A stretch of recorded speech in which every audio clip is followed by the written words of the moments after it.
মোবাইলের অশ্লীল উলঙ্গ ছবিও দেখলা, ও তোমার মা? মোবাইলের ওই নর্তকী তোমার মা? যুবক, এই নওজোয়ান, বলো না, মোবাইলে যেই নারী দেখো, ছবি দেখো, ও তোমার মা? ও তোমার বোন? ও তোমার খালা? তোমার মাকে যদি এমন কেউ দেখে, কল্পনা করো তুমি, তোমার বোনকে কেউ দেখুক এমন বিবস্ত্র, তোমার স্ত্রীকে কেউ দেখুক। আল্লাহর নবী সাল্লাল্লাহু আলাইহি সাল্লাম এই কথা,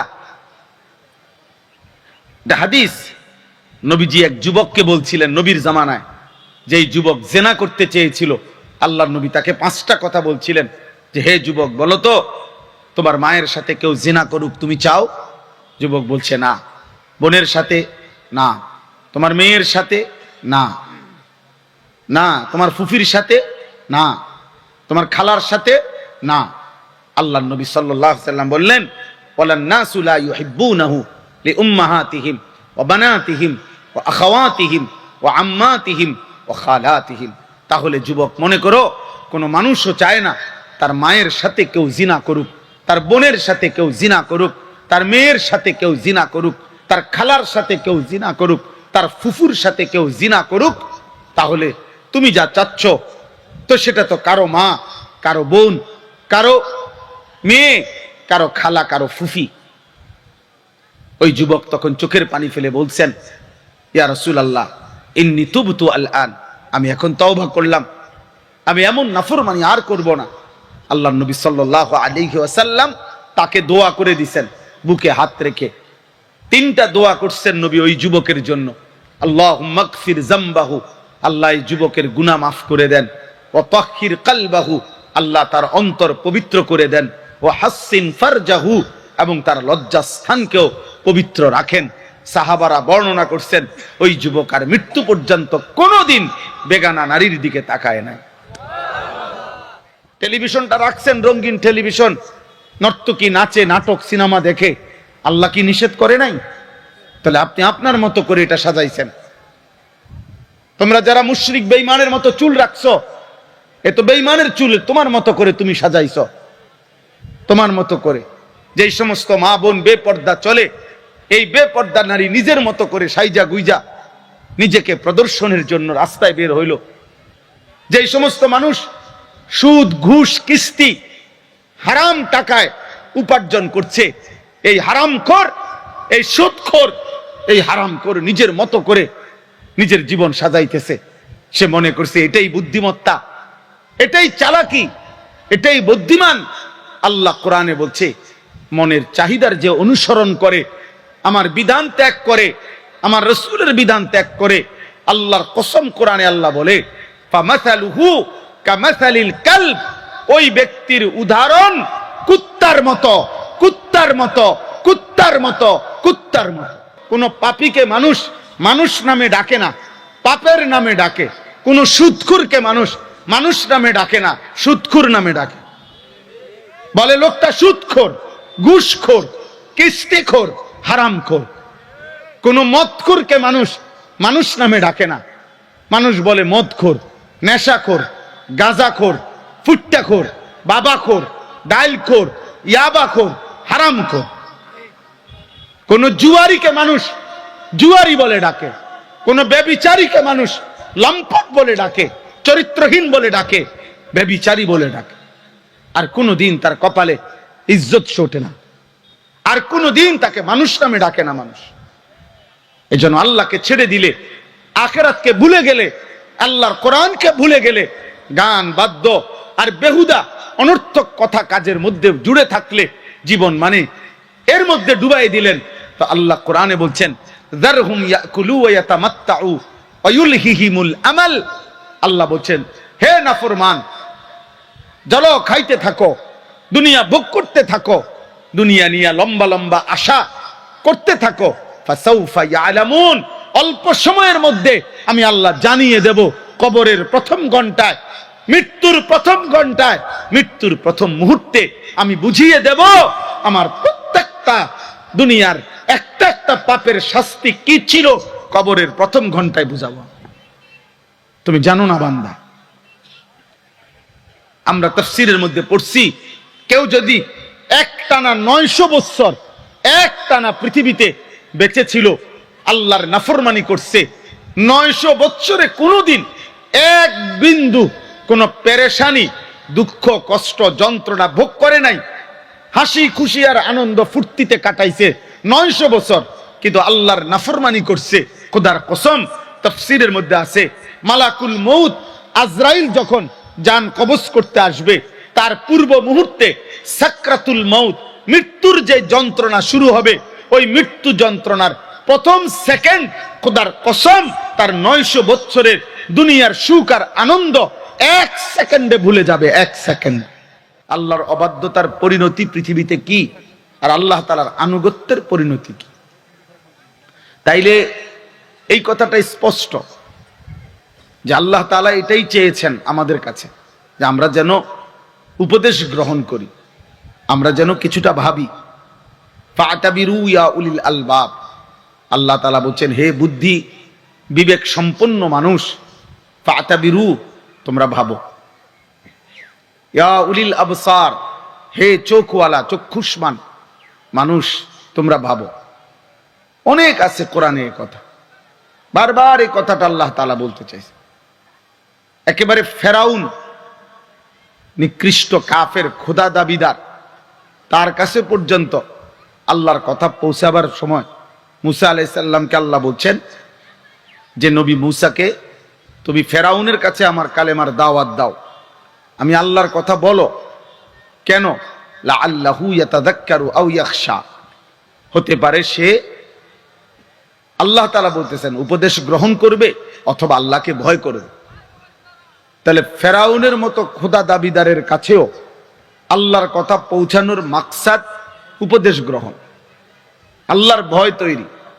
তো সেখানে যখন যে পছন্দ হইল, একজন বক্তা দাওয়াত দিলাম, কিছু মানুষ আসলো, হই হুল্লুর হইল, হাঙ্গামা হইল, তো শেষে পর্যন্ত মানুষ আলোচনা করলো যে মাহফিলের পরে যে হ্যাঁ লোক হইছে।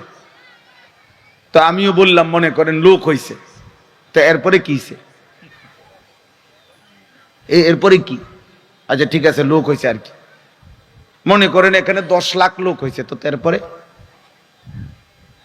এরপরে কি হইছে? সেটা কি? এর দ্বারা কি লক্ষ্য উদ্দেশ্য অর্জন হয়েছে? মানুষকে দেখানো হয়েছে। তো মানুষের ওয়াজ দেখে নাই, আপনারাই নতুন দেখাই লেলেন। তাহলে এটাতে কিচ্ছু না, একেবারেই ফালতু, ধোকা ছাড়া আর কিছু। আমাকে যদি মনে করেন 1 কোটি মানুষ চিনে আমার কবর রাজাব মাফত, তো আমি এটা দিয়ে করবো কি? আমাকে যদি 10 কোটি মানুষও চেনে, আপনাদের কারো কবর রাজাব মাফ, তো আমার জনপ্রিয়তা দিয়ে আপনি করবেন কি? আমারে ফায়দা কি? আপনাদের ফায়দা কি? কারো কোনো ফায়দা নাই। আখিরাতের বিবেচনায় আমাদের প্রত্যেকের ঈমান, প্রত্যেকের আমল, প্রত্যেকের সেজদা, প্রত্যেকের গোলামি, আল্লাহ তাআলার হুকুম পালন, খোদার কসম আলাদা আলাদা, পৃথক পৃথক বুঝাই দিতে হবে। অকুল্লুহুম আতিহি ইয়াউমাল কিয়ামাতি ফারদা, আল্লাহ তাআলা বলেন সকলেই কিয়ামতের দিন আল্লাহ তাআলার সামনে উপস্থিত হতে হবে একজন একজন, একজন একজন, একজন একজন, ফারদান আই ওয়াহিদান। তোমারটা তুমি নিয়ে আসো আমল নামা। আল্লাহ বলবেন, বান্দা আমি তোমার সাথে কথা বলবো। ওয়াকিফুহুম ইন্নাহুম মাসউলুন, কুরআনুল কারীমের আয়াত। আল্লাহ ফেরেশতাকে বলবেন, আমার বান্দা ওকে দাঁড় করাও, একে এখানে আমার সামনে এনে দাঁড় করাও, এখন আমি জিজ্ঞেস করব, বান্দা আমার দেওয়া হায়াত কি করেছো, আমার দেওয়া যৌবন কি করেছো, আমার পৃথিবীতে প্রতিটি সম্পদ কিভাবে উপার্জন করেছো, আমার পৃথিবীতে প্রতিটা সম্পদ কোথায় ব্যয় করেছো, কোরআন সুন্নাহর আমার কথা যা যা শুনেছো তদনুযায়ী কি পরিমাণ আমল করেছো। আল্লাহ বলেন আমি জিজ্ঞেস করি। আমরা কিতাবে পড়ছি, আমার গাড়িতে এই কিতাব আছে, আরবি কিতাবে একজন বড় বুজুর্গ ছিলেন আলী ইবনে ফুজাইল রাহিমাহুল্লাহ, রাত্রি গভীরে এই আয়াত পড়তেছিলেন আর কাঁদতেছিলেন। যে ওয়াকিফুহুম ইন্নাহুম মাসউলুন। আল্লাহ বলছেন ফেরেশতাদেরকে বলবেন কিয়ামতের দিন ওকে দাঁড় করাও, আমি আল্লাহ জিজ্ঞেস করব। ওই কিতাবে আমরা আরবিতে পড়ছি স্পষ্ট। এই আল্লাহর প্রিয় বান্দা আলী ইবনে ফুজাইল কানতে কানতে কানতে কানতে এই ভয়ে, তো ওই অবস্থাতে ওই রাত্রেই তিনি ইন্তেকাল করছেন। যে হায়, আমাকে যদি আল্লাহ জিজ্ঞেস করে আমি কি জবাব দেব? রাসূলুল্লাহ সাল্লাল্লাহু আলাইহি সাল্লামের সাহাবী হযরত সালমান ফারসি রাদিয়াল্লাহু তাআলা আনহু, সালমান, কোরআনুল কারীমের আয়াত নাজিল হইছে ফাত্তাকুন নার আল্লাতী ওয়াকুদুহান নাস ওয়াল হিজারা। আল্লাহ বলছে আমার বান্দা ওই জাহান্নামকে ভয় করো যেই জাহান্নামের লাকড়ি হবে আগুনের মানুষ এবং পাথর। মানুষ যত ফেলবে জাহান্নামের আগুন তত বাড়বে, পাথর যত ফেলবে জাহান্নামের আগুন তত বাড়বে। কোরআনুল কারীমের মধ্যে আছে জাহান্নাম, আল্লাহ তাআলা জিজ্ঞেস করবে হালিম তালাত, পূর্ণ হয়েছে তোমার? ওয়াতাকুলু হাল মিন মাজিদ। জাহান্নাম কেবল চিৎকার দেবে, বলবে আল্লাহ আমার মধ্যে জায়গা এখনো খালি আছে, আমাকে আরো মানুষ দেন, আরো জাহান্নামী দেন, আরো নাফরমানি দেন। কোরআনের আয়াত ওয়াতাকুলু হাল মিন মাজিদ। আল্লাহ আরো আছে কি? আরো দেন, আরো দেন, আরো দেন, আরো দেন। হ্যাঁ, তো এই আয়াত নাজিল হওয়ার পরে হযরত সালমান ফারসি রাদিয়াল্লাহু তাআলা আনহু তাফসীরে আছে একটানা 3 দিন শুধু 5 ওয়াক্ত নামাজ পড়ছেন আর চোখের পানি ফেলে কাঁদছেন। এক কথাই বলতেছিলেন, হায় আগুনের লাকড়ি হবে জাহান্নামে মানুষ, সেটা যদি হই আমি সালমান, আমার কি হবে, আমার কি হবে? তো আল্লাহর নবী সাল্লাল্লাহু আলাইহি ওয়াসাল্লাম 3 দিন পরে খুঁজতেছিলেন সালমান কোথায়। সাহাবারা যখন ওনাকে ধরে আনছে নবীজির কাছে, নবীজি এই কথা শুনে তো নবীজি বললেন, সালমান আমি রাসূল সাক্ষ্য দিচ্ছি জান্নাত তোমার জন্য অপেক্ষা করছে। দোস্ত আমার, বন্ধু আমার, প্রিয় ভাই আমার, বাপ আমার, প্রত্যেকেই আমরা নিজ নিজ জায়গায় নিজ নিজ একাকিত্বে ব্যক্তিগত পরিসরে হিসাব মিলাইয়া যাওয়া উচিত। এখানে অনেক মানুষ চিনে, স্লোগান দেয়, চিৎকার দেয়, হুঙ্কার দেয়, ভাত খান, ঘুম যান, পেশাব করেন, বাথরুমে যান, বিল্ডিং করেন, দালান করছেন, নেতাগিরি, মাতবরি, এগুলো কোনোটাই সবগুলা মিলাইলে আখিরাতের তুলনায় কিচ্ছু না, দুনিয়ার তুলনায়ও কিছু না। মানে আমরা ইমানদার মুসলমান যারা, আমরা দুনিয়াবি ক্ষমতা, পদ পদবি, টাকা পয়সা, বাড়ি বিল্ডিং মিলাইয়া যা আমাদের, এগুলো আরো 100 বছর না, আরো 1 কোটি বছরও যদি আমরা চেষ্টা করি কাফের মুশরিকদের সমান দুনিয়া আমাদের হবে না। এটা আল্লাহর ওয়াদা। কোরআনুল কারীম আল্লাহ ওয়াদা দিয়েছেন, ওয়াদারনি ওয়াল মুকাদ্দিবিনা উলিন নি'মাতি ওয়া মাহিলহুম কালিলা। আল্লাহ বলছে মিথ্যাবাদী, নাফরমান, বেঈমানদের জন্য সামান্য সময়ের দুনিয়া ছেড়ে দাও। তাই কথার দ্বারা স্পষ্ট আছে যে আল্লাহ তাআলা এটা বুঝাইতে চাচ্ছেন যে বান্দা, দুনিয়া ওকে আমি বেশি দেব, বেঈমানকে দুনিয়া আমি আল্লাহ বেশি দেব, বেঈমানকে বেশি দেব। কাজে আমাদের দেশের এই 4 তলা 6 তলা 10 তলা বিল্ডিং ইউরোপ আমেরিকার মধ্যে, এগুলোর মধ্যে ছাগলও পালে না, ছাগলও পালে না। আমাদের দেশের নয়তো 2 রুমে এসি, 3 রুমে এসি লাগাইছে ভদ্রলোক, কিন্তু ইউরোপ আমেরিকাতে যেখানে শুকর পালে যে বিল্ডিং এ, ওইটাও সেন্ট্রাল এসি, ওইটাও ফুললি এসি। তো কাজেই এটা তেমন কিছু না। আমাদের পরিচিত আমার একজন ঘনিষ্ঠ লোক আছে, অস্ট্রেলিয়া থাকে। আমি ওনারে জিজ্ঞাসা করছি, আপনি অস্ট্রেলিয়া কি করেন? উনি বলছে, হুজুর অস্ট্রেলিয়াতে আমি হেলিকপ্টার দিয়া ক্ষেতের মধ্যে সার দেই। বুঝেন নাই? হেলিকপ্টার দিয়ে কি দেয়? সার। সার মানে কোম্পানির প্রজেক্ট এত 1000 একর, এগুলো এমনি সার দিতে পারবে না, হেলিকপ্টার দিয়ে দেয়। তো আমাদের বাংলাদেশে হেলিকপ্টার দিয়ে সার দিব কোন বছর? এই এবারে নির্বাচনের পরে। কথা বলেন না? হ্যাঁ, আমাদের সমস্ত অটো বন্ধ হইয়া সব হেলিকপ্টার হয়ে যাব নাকি? তো তো আমরা আছি এখনো অটো, আর হেরা আছে হেলিকপ্টার।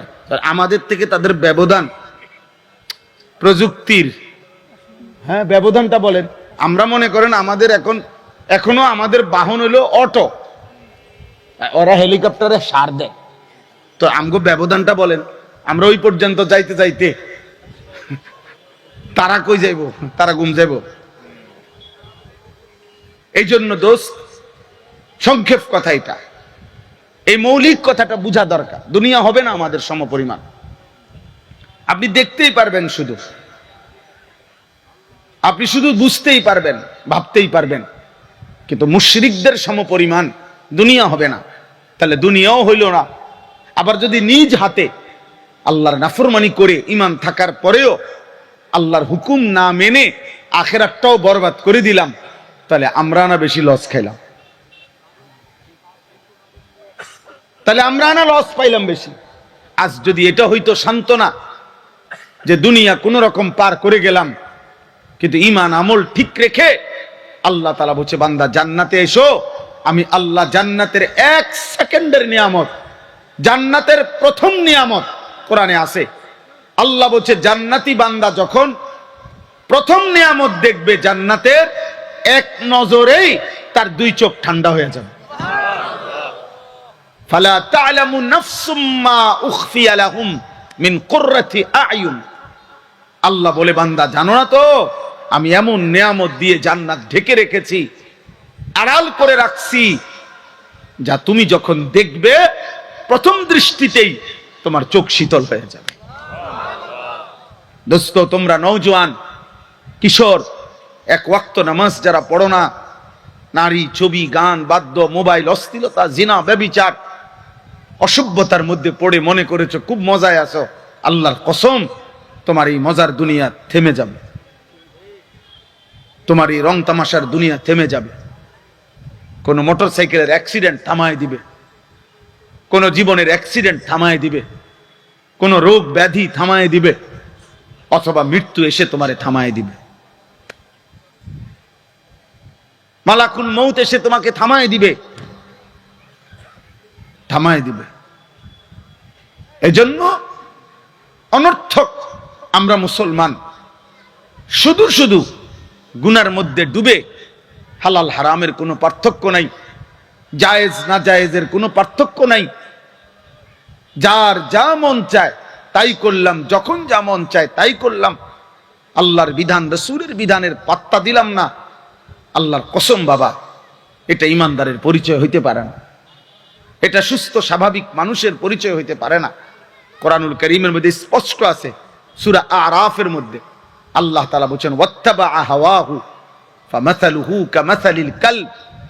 যে মানুষ নিজের মনের চাহিদার অনুসরণ করে, আল্লাহর বিধান রাসূলের বিধান আমি পাত্তা দেই না, আমি বুঝি আমার মনে যা চাই তা, চুল রাখলাম আমার মতো, পোশাক পরলাম আমার মতো, লেবাস পোশাক ঘর সাজাইলাম আমার মতো, আপনার আমার মতো, টেলিভিশনটা রাখছেন রঙিন টেলিভিশন, নর্তকী নাচে, নাটক, সিনেমা দেখে, আল্লাহ কি নিষেধ করে নাই?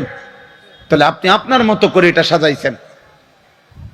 তোমরা যারা মুশরিক বেঈমানের মতো চুল রাখছো, এ তো বেঈমানের চুল তোমার মতো করে তুমি সাজাইছো, তোমার মতো করে। যেই সমস্ত মা বোন বেপর্দা চলে, এই বেপর্দা নারী নিজের মতো করে সাইজা গুইজা নিজেকে প্রদর্শনের জন্য রাস্তায় বের হইল। যেই সমস্ত মানুষ সুদ, ঘুষ, কিস্তি, হারাম টাকায় উপার্জন করছে, এই হারামখোর, এই সুদখোর, এই হারামখোর নিজের মতো করে নিজের জীবন সাজাইতেছে। সে মনে করছে এটাই বুদ্ধিমত্তা, এটাই চালাকি, এটাই বুদ্ধিমান।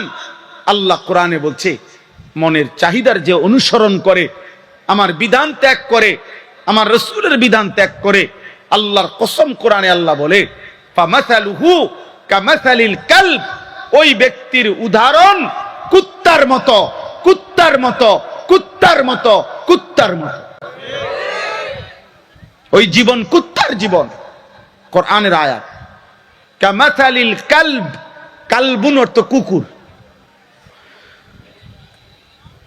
ওই জীবন কুত্তার জীবন, যে জীবনে রবের সাথে সম্পৃক্ততা নাই, যে জীবন হারাম হালালের পার্থক্য নাই।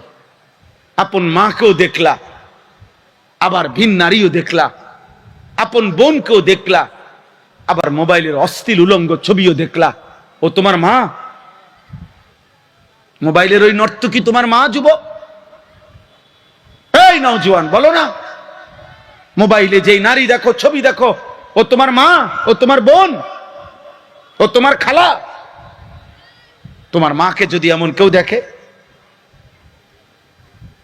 কল্পনা করো তুমি, তোমার বোনকে কেউ দেখুক এমন বিবস্ত্র, তোমার স্ত্রীকে কেউ দেখুক। আল্লাহর নবী সাল্লাল্লাহু আলাইহি সাল্লাম এই কথা, হাদিস, নবীজি এক যুবককে বলছিলেন নবীর জামানায়, যেই যুবক জেনা করতে চেয়েছিল, আল্লাহর নবী তাকে 5টা কথা বলছিলেন যে হে যুবক, বলো তো তোমার মায়ের সাথে কেউ জেনা করুক তুমি চাও? যুবক বলছে না। বোনের সাথে? না।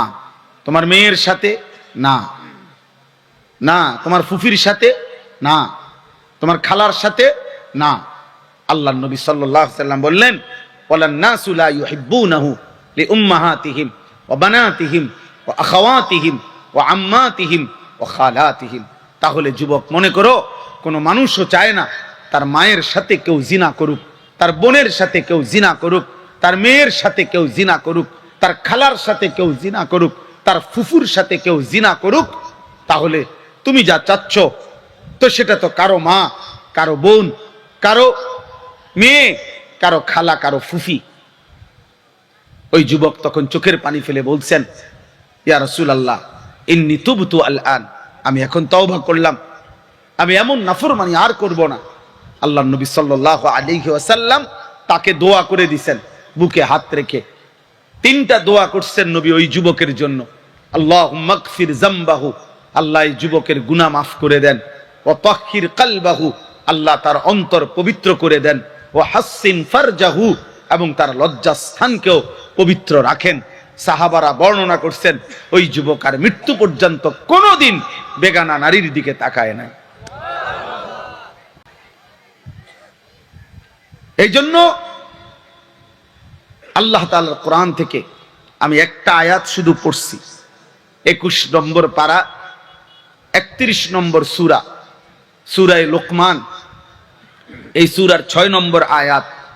এই একটা আয়াত, আয়াতের তরজমা সংক্ষিপ্ত আর একটু কথা আমি বলতে চাই, আল্লাহ আমাদেরকে তৌফিক দান করেন। সূরা লোকমান, এই সূরাটার নাম, 6 নম্বর আয়াত। এই আয়াতটা আল্লাহ তাআলা কেন বলছেন, এর একটা ছোট্ট প্রেক্ষাপট আছে, কারণ আছে, কেন নাজিল করলেন। আমাদের প্রিয় নবী সাল্লাল্লাহু আলাইহি ওয়াসাল্লাম যখন মক্কার জমিনে 40 বছর বয়সে কালেমার দাওয়াত দিতেন, মানুষদেরকে আল্লাহর দিকে ডাকতেন, মক্কার মানুষ কুরাইশদেরকে, তখন নবী সাল্লাল্লাহু আলাইহি ওয়াসাল্লাম মানুষদেরকে ডাকার ক্ষেত্রে সবচেয়ে কার্যকর ওনার কাছে যেই মাধ্যমটা ছিল, যার মাধ্যমে তিনি মানুষকে ডাকতেন, সেটা ছিল আল্লাহর কোরআন। সুবহানাল্লাহ। প্রত্যেকটা মানুষের কাছে, ছোট বড় প্রত্যেকের কাছে, ধনী গরিব, তিনি বেশি থেকে বেশি পরিমাণ কোরআন তিলাওয়াত করতেন।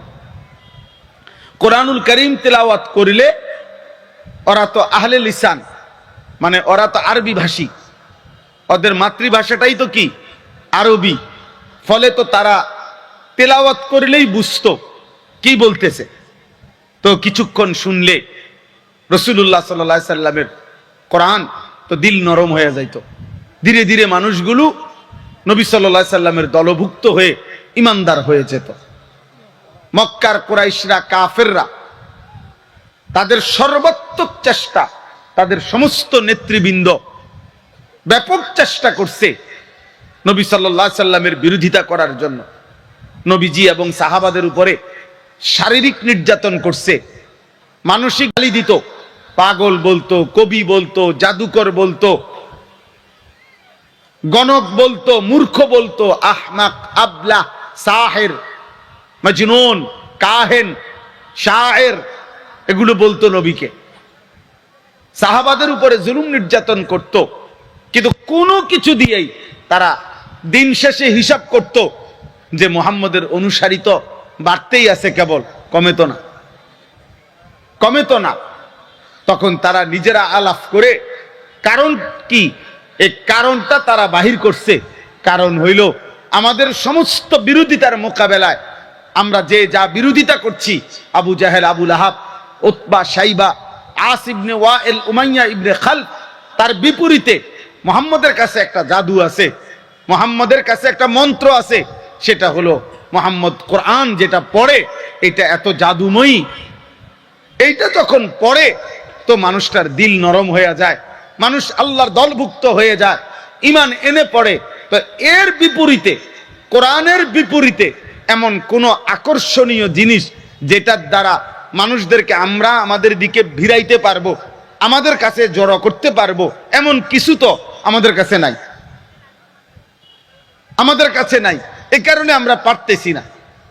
তারা এই কথা চিহ্নিত করে বাইর করছে, তারা গবেষণা করে। তো এটা নিয়ে তারা ভাবতেছে বিকল্প কি হইতে পারে, কোরআনুল কারীমের বিপরীতে ভিন্ন কি দিতে পারে তারা, যেটার কারণে মানুষ এরকম মনোযোগ দিয়ে আল্লাহর কোরআন না শুনে ওইগুলা শুনবে। এটা কি ভাবতেছিল। এই ভাবতে ভাবতে মক্কার একজন কুরাইশ কাফের, নজর ইবনে হারেস তার নাম, সে গেছে ব্যবসা করতে ইরানে, পারস্য, এখন যেটাকে ইরান বলে। ওইখানে গিয়ে সে দেখছে ব্যবসা চলাকালীন টাইমে যে বিকালবেলা, সন্ধ্যাবেলা ওইখানে জায়গায় জায়গায় লোক জড়ো হইয়া বসে, গোল হইয়া, মাঝখানে একজন নর্তকী গায়িকা, যে সুন্দর গান গাইতে জানে, বাদ্যের তালে তালে নাচে এবং গান গায়, পুরাতন দিনের কিচ্ছা কাহিনী সুর দিয়া দিয়া টাইনা টাইনা বলে। আর এইটা বাকি লোকগুলো খুব মনোযোগ দিয়া তাকাইয়া থাকে, শুনে আন্তরিকতা নিয়ে। ওই চিন্তা করছে এই বেঈমান নজর ইবনে হারেস যে এই গায়িকা, এই নৃত্য, এই গান, এই বাদ্য, এই নর্তকীর এই আসর, এইটা মুহাম্মদের কোরআনের একটা ব্যতিক্রম, বিকল্প কিছু হইতে পারে, নাউজুবিল্লাহ, যে এটা হইতে পারে। তখন সে এই ইরান থেকে উচ্চ মূল্য দিয়া একটা দাসী, তখনকার দিনে কৃতদাসী বিক্রি হইতো, এই নাচতে জানে, গাইতে জানে, বাদ্যের তালে তালে, এরকম একটা কৃতদাসী নর্তকী সে ইরান থেকে কিনে মক্কায় আনছে। আইনা মক্কার কুরাইশদেরকে বলছে, শোনো, মুহাম্মদের কোরআনের ব্যতিক্রম, বিপরীত আমি একটা জিনিস আনছি। তখন সে লোকদেরকে জড়ো করে ওই গায়িকা নর্তকীকে তাদের সামনে উপস্থাপন করছে আর বলছে, এবার তুমি নাচো, গাও। তো সে নাচতেছে, গাইতেছে আর বাদ্যের তালে তালে গান গাচ্ছে। এবার ধীরে ধীরে ধীরে ধীরে 2, 4, 10 জন 20 জন করে করে দুষ্ট, অসৎ চরিত্রের মানুষ, যুবক বা মানুষ যারা নারীতে আসক্ত, গানে আসক্ত, যাদের কলিজা অন্ধকার, এই পাপী নাফরমানগুলো আস্তে আস্তে জুড়তে লাগছে।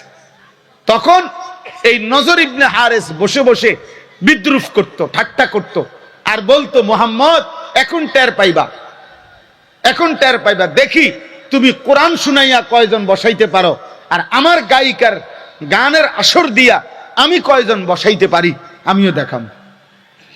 এই কথা বলে ঠাট্টা করত।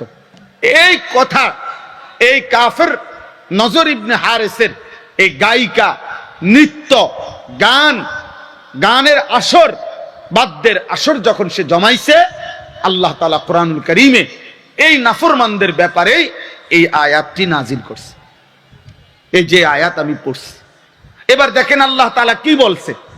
আল্লাহ তাআলা বলেন, অমিনান নাসি মান ইয়াশতারি লাহওয়াল হাদিস। আল্লাহ বলেন, নবী আপনাকে আমি শোনাচ্ছি বন্ধু, যে মানুষদের মধ্য থেকে যেই লোকগুলো প্রতিনিয়ত সংগ্রহ করে, নিজের জীবনে গ্রহণ করে লাহওয়াল হাদিস। এই লাহওয়াল হাদিস সমস্ত তাফসীরের মধ্যে আছে। এর প্রথম অর্থ হলো গান। মানুষদের মধ্য থেকে যারা নিজেদের জন্য সংগ্রহ করে গান, বাদ্য, গায়িকা, নৃত্য, গানের আসর, নৃত্যের আসর, বাদ্যের আসর, ঠাট্টা, কৌতুক, হাসি, মজাক, বিনোদন, বেহুদা এই গুনাহ মিশ্রিত কথা আল্লাহ বলেন যারা সংগ্রহ করে, যারা তাদের নিজের জীবনে ব্যবস্থাপনা করে, যারা এর মজমা জমায় আসর করে, আল্লাহ বলেন লিয়ুদিল্লা আন সাবিলিল্লাহ, মানুষদেরকে আল্লাহর পথ থেকে সরিয়ে দেওয়ার জন্য, বিগাইরি ইলমিন, মূর্খতাবশত, অজ্ঞতাবশত। কোরআন স্পষ্ট বলছে এই কোরআনের বিপরীতে অন্য কিছু নিয়ে যে খুব মজা পাইয়া গেছে, অন্য কিছু নিয়ে যে খুব তৃপ্ত হয়ে গেছে, আল্লাহর কোরআনকে বাদ দিয়ে, খোদার কসম আল্লাহ কোরআনে বলছে ও মূলত নিজেকে যদিও ভাবে শিক্ষিত, কিন্তু ও মূর্খ, মূর্খ, মূর্খ। সে মূলত অমূর্খ, যার জবানে কোরআন উচ্চারণ হয় না, যে জবানে কোরআন পড়তে পারে না, যে দিল কোরআন বুঝতে চায় না, যে কোরআন, যে জীবন কোরআন থেকে সবক নিতে চায় না, যে মানুষ কোরআনের সাথে নিজেকে মিশাইতে চায় না, আল্লাহর কসম ওই মানুষটা মূলত মূর্খ, মূর্খ। ওই জিহ্বা কথাই বলতে পারে না, যে জিহ্বা তার আল্লাহর কালাম পড়তে পারে না। ওই কান মূলত কিছুই শোনে না, যে কান আল্লাহর কথা শোনে না। ওই চোখ মূলত কিছুই দেখে না, যে আল্লাহর কুদরত দেখে না। ওই দিল কিছুই ভাবে না, যে দিল আল্লাহকে নিয়ে ভাবে না।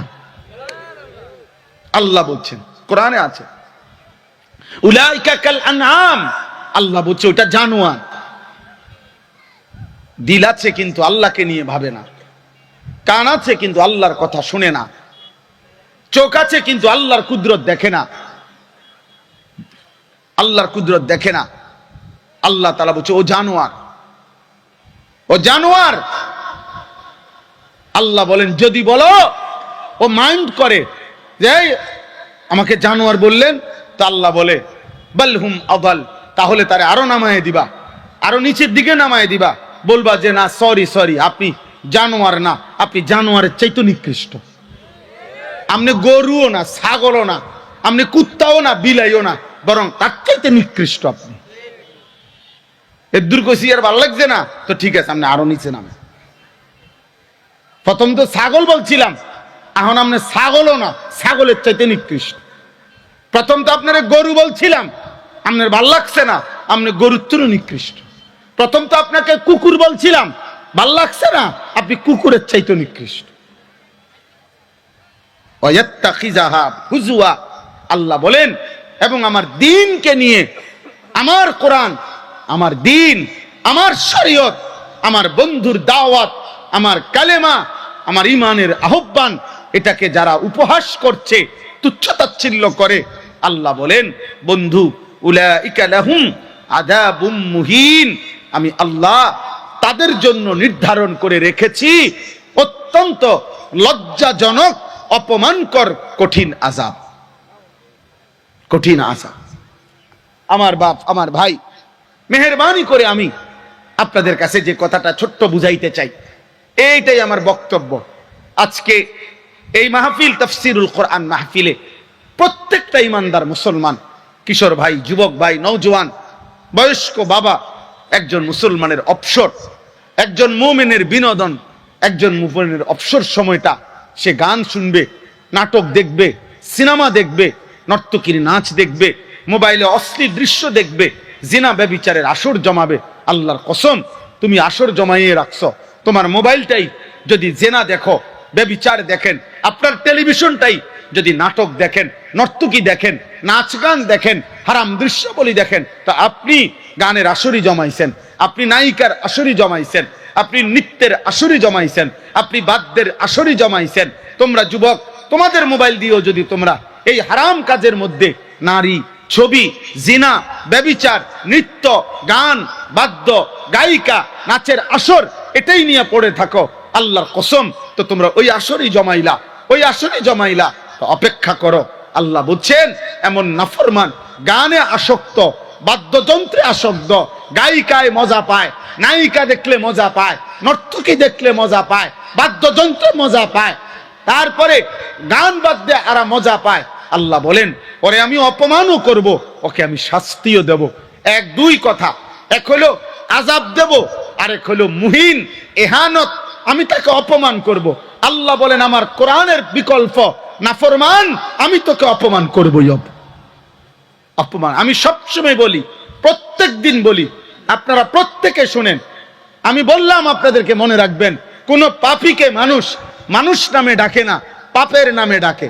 মনে রাখবেন আমার এই কথা, আবার বলি, কোন পাপীকে মানুষ মানুষ নামে ডাকে না, পাপের নামে ডাকে। কোন সুদখোরকে মানুষ মানুষ নামে ডাকে না, সুদখোর নামে ডাকে। বলে লোকটা সুদখোর, ঘুষখোর, কিস্তিখোর, হারামখোর। কোন মদখোরকে মানুষ মানুষ নামে ডাকে না, মানুষ বলে মদখোর, নেশাখোর, গাঁজাখোর, ফুট্টাখোর, বাবাখোর, ডাইলখোর, ইয়াবাখোর, হারামখোর। কোন জুয়ারিকে মানুষ জুয়ারি বলে ডাকে, কোন ব্যভিচারীকে মানুষ লম্পট বলে ডাকে, চরিত্রহীন বলে ডাকে, ব্যভিচারী বলে ডাকে। আর কোনদিন তার কপালে ইজ্জত ওঠে না, আর কোনদিন তাকে মানুষ নামে ডাকে না মানুষ। এজন্য আল্লাহকে ছেড়ে দিলে, আখিরাতকে ভুলে গেলে, আল্লাহর কোরআনকে ভুলে গেলে, গান বাদ্য আর বেহুদা অনর্থক কথা কাজের মধ্যে জুড়ে থাকলে জীবন মানে এর মধ্যে ডুবাই দিলেন। তো আল্লাহ কোরআনে বলছেন যারহুম ইয়াকুলু ওয়া ইয়াতামাত্তাউ ওয়া ইউলহিহিমুল আমাল। আল্লাহ বলছেন হে নাফরমান, চলো খাইতে থাকো, দুনিয়া ভোগ করতে থাকো, দুনিয়া নিয়ে লম্বা লম্বা আশা করতে থাকো। ফাসাউফা ইয়ালামুন, অল্প সময়ের মধ্যে আমি আল্লাহ জানিয়ে দেব। কবরের প্রথম ঘন্টায়, মৃত্যুর প্রথম ঘন্টায়, মৃত্যুর প্রথম মুহূর্তে আমি বুঝিয়ে দেব আমার প্রত্যেকটা দুনিয়ার একটা একটা পাপের শাস্তি কি ছিল, কবরের প্রথম ঘন্টায় বুঝাবো। তুমি জানো না বান্দা, আমরা তাফসীরের মধ্যে পড়ছি, কেউ যদি একটানা 900 বছর একটানা পৃথিবীতে বেঁচে ছিল, আল্লাহর নাফরমানি করছে, 900 বছরে কোনোদিন এক বিন্দু কোন পেরেশানি, দুঃখ, কষ্ট, যন্ত্রণা ভোগ করে নাই, হাসি খুশি আর আনন্দ ফুর্তিতে কাটাইছে 900 বছর, কিন্তু আল্লাহর নাফরমানি করছে। খোদার কসম, তাফসীরের মধ্যে আছে মালাকুল মউত আজরাইল যখন জান কবজ করতে আসবে, তার পূর্ব মুহূর্তে সাকরাতুল মউত, মৃত্যুর যে যন্ত্রণা শুরু হবে, ওই মৃত্যু যন্ত্রণার প্রথম সেকেন্ড খোদার কসম তার 900 বছরের দুনিয়ার সুখ আর আনন্দ 1 সেকেন্ডে ভুলে যাবে। 1 সেকেন্ড, 1 সেকেন্ড। পরের সেকেন্ডে যদি ওই নাফরমানকে জিজ্ঞেস করা হয় যে বিগত দুনিয়াটা তুমি কেমন কাটাইলা, সুখেই তো ছিলা না, তো ওই বেঈমান নাফরমান পাপী বলবে আয় মাওলা, জীবনে সুখ কি জিনিস আমি কোনোদিন দেখি নাই। অতএব এটা স্পষ্ট কথা। আজকে আমি সংক্ষেপে এটা বললাম। আজকে মুসলমানের বাবা মা, আপনি জীবনটাকে শুধুমাত্র বাজার ব্যবসা, আপনি শুধু ক্ষেত ফসল, আপনি শুধু ঘর দালান বিল্ডিং, আপনি শুধু খাট ফার্নিচার, এর মধ্যে আপনারা ব্যস্ত। আপনার ঘরে ছেলে ঘুমায়, আপনার ছেলে 365 দিনে খোদার 1 বছরে 16 বছর 18 বছরের ছেলে একদিনও ফজরের নামাজ পড়ে না। আপনি মুসলমান নাকি আপনার ছেলে মুসলমান? এ কেমন জিন্দেগি?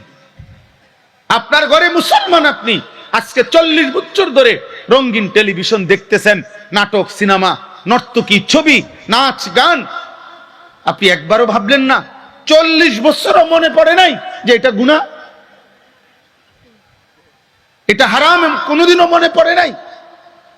আজকে 30 বছর ধরে দাড়ি কাটেন, কোনোদিনও মনে পড়ে নাই এটা গুনাহ। আজকে 40 বছর যাবত প্রত্যেক দিন কথায় কথায় গালি দেন, কোনোদিনও মনে পড়ে নাই এটা গুনাহ। আজ 30 বছর যাবত সুদের ব্যবসা করেন, কিস্তি নেন, কোনোদিনও কি ভাবেন নাই এটা গুনাহ? আপনি মরবেন না? তোমরা যুবক ভাই, তোমরা মরবা না? তাহলে তোমাদের অনেক ছেলের চেহারা দেখে বোঝা যায় নামাজের কোনো চিহ্ন নাই। আমি দাঁড় করাই, আমি তো ইনশাআল্লাহ দাঁড় করাইতে পারবো। বেনামাজি আমি চেহারা দেখলে চিনি। বেনামাজি অসভ্য, বেনামাজি বেয়াদব, বেনামাজি এই সৃষ্টির সবচেয়ে বড় গাদ্দার, সবচেয়ে বড় অহংকারী, সবচেয়ে বড় বেয়াদব বেনামাজি, যার কপালে সেজদা নাই। তোর চাইতে নিকৃষ্ট গাদ্দার আসমানের নিচে জমিনের উপরে কোন জানোয়ারও নাই বেটা। কোন জানোয়ারের জন্য সেজদা করে না যে ওই জানোয়ারকে আল্লাহ সেজদা করতে বলে নাই। কুকুরকে আল্লাহ সেজদা করতে বলছে,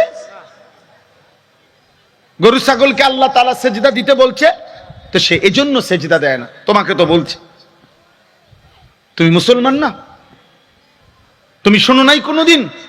তাহলে আপনার ছেলের এই হালাত, মেয়ের এই হালাত, ঘরের মধ্যে মহিলা গান বাদ্য নাটক সিনেমা টেলিভিশন মোবাইল, আপনি সংসার করেন, আপনি খাট বানান সোফা বানান, আপনি বিল্ডিং বানান, আপনি খেতে ফসল, মাথার ঘাম পায়ে পড়তেছে, এই পরিমাণ রোদে পুড়লেন, এই পরিমাণ বৃষ্টিতে ভিজলেন, এই পরিমাণ কষ্ট মেহনত করে এই মানুষগুলোর জন্য সম্পদ আপনি উপার্জন করে তাদের মুখে খাবারের জন্য ফিকির করলেন, আর ওরা আল্লাহকে একটা সেজদাও দেয় না, এমন আল্লাহর দুশ্মন, এদের জন্য আপনার এই চেষ্টার ফায়দা কি? আখিরাত কি? আখিরাত কি? বলে না দুনিয়া পাইলেই সারবো। দুনিয়া তো পাইতেন না, আপনি মরে যাবেন না? সব যেদিন গুছাইয়া শেষ, সব রেডি করতে করতে তো বুড়ো হয়ে যায় মানুষ, 60 বছর শেষ হয়ে যায়। এই সোফা খাট পালং বিল্ডিং দালান শেষ করতে করতে যখন মোটামুটি শেষ হয়, তখন আর শরীরে কুলায় না, তখন আর জানে কুলায় না, তখন তো খাবার তো আছে, খাবার তো আছে। আমার মা আছে বাসায়, বগুড়া আমার বোনের বাসায় আমি দেখা করে আসছি। এখন আমি যদি মা বলে, এখন আমি 30,000 না 50,000 টাকার বাজার আমি করে দিতে পারুম এখন মারে, কিন্তু মা তো খাইতে পারে না। মার বয়স 75 বছর। এখন আমরা 5 ভাই ইনকাম করি, 5 ভাইয়ের উপার্জন আছে, আমরা 5 ভাই, তা আমরা 5 ভাই মিলে মারে প্রতিবেলা যদি 5 কেজি গোশত কিনে দেই অসুবিধা হবে না, কিন্তু মা তো খাইতে পারে না। দুনিয়া ভোগ করবেন কেমনে? অতএব শেষ কথা এটাই, আজকে এতটুকুই আপনাদের কাছে আমার সংক্ষিপ্ত নসিহত। আপনারা মেহেরবানি করে নিজের স্ত্রী, নিজের ছেলে মেয়ের ব্যাপারে, ঈমান আমলের ব্যাপারে, আখিরাতের ব্যাপারে আরেকটু নজর দেন। আর কিশোর যুবক ভাই, তোমাদেরকে মনে রাখো, আব্বা প্রিয় ভাই আমার, আমরা আল্লাহর দিকে ডাকছি, তোমারে কোরআনের দিকে ডাকলাম, তোমারে সেজদার দিকে ডাকলাম। তুমি গান শুনো না, নারী দেখো না, অশ্লীল ছবি দেখো না, উলঙ্গ নাচ গান দেখো না, কোনো হারাম নাফরমানের সাথে জুড়ে না, কোনো পাপীর সাথে যাইও না, কোনো পাপের সহযোগী হইও না, কোনো গুনাহের সহযোগী হইও না। আল্লাহর কসম, আল্লাহ তাআলা ওই যুবককে ভালোবাসে।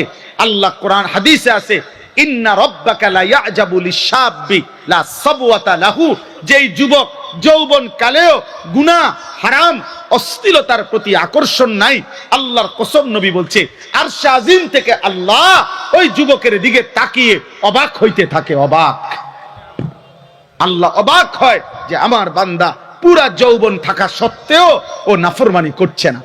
আল্লাহ তাআলা সমস্ত যুবককে তৌফিক দান করেন। আমাদেরকে আল্লাহ তাআলা গান বাদ্য অশ্লীলতা বেহায়াপনা অসভ্যতা এই নোংরামি এর থেকে হেফাজত করেন। আল্লাহ তাআলা আমাদের আখলাক চরিত্রের নিয়ামত দান করেন। আমিন।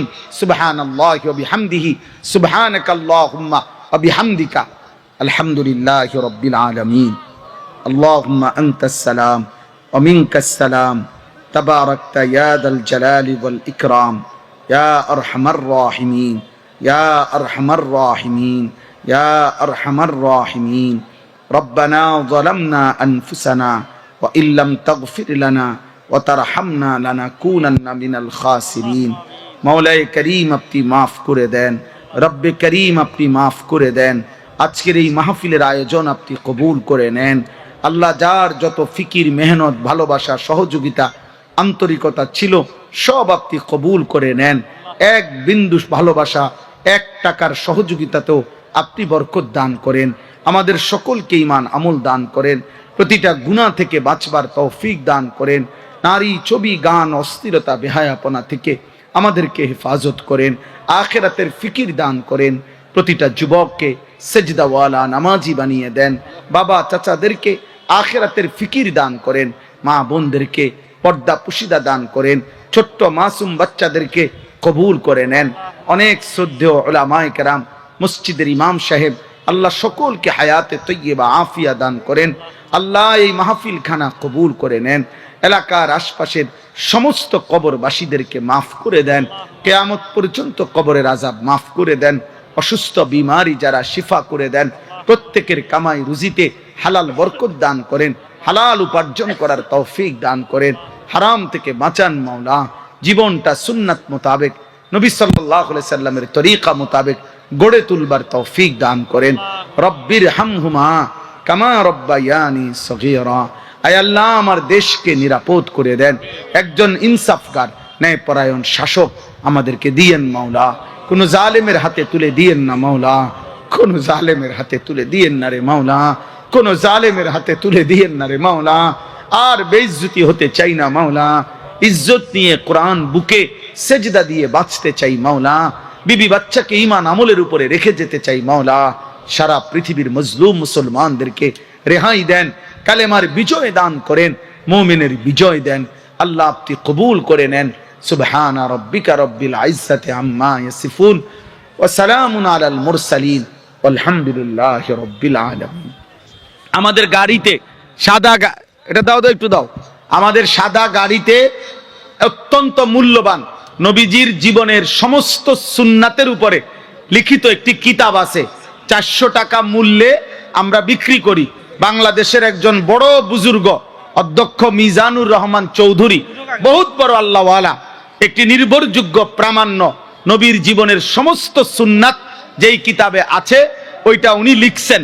সেই কিতাবটা আপনাদের কারো সুযোগ থাকলে যাওয়ার সময় কিনবেন, অনেক উপকার হবে। মা, চাচি, বাবা, বোন, জওয়ান, বুড়ো সকলেই পড়লে নবীজির একটা একটা সুন্নাত শিখতে পারবে। আল্লাহ তাআলা তৌফিক